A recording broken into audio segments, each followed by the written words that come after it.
Ninengah tangsi Kramu Banjar Antugan, Desa Jahem, Kecamatan Tembuku. Tepukine ngalain di tebing Telabah Melangit, wilayah Banjar Antugan, tugas Jumat 18 Februari. Nak lingsir ento tafsir mesrod ulung ketunguse ane dalemne sawetare 50 meter. Korban lantas ilang uli Rabu 16 Februari.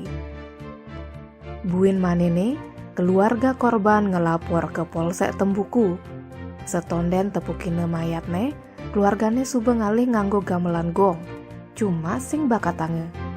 Mare pas hari Jumat 18 Februari semengan, inyoman Kiru, warga Kayubi, nepukin ada anak mekakep di tebing Telabah Melangit.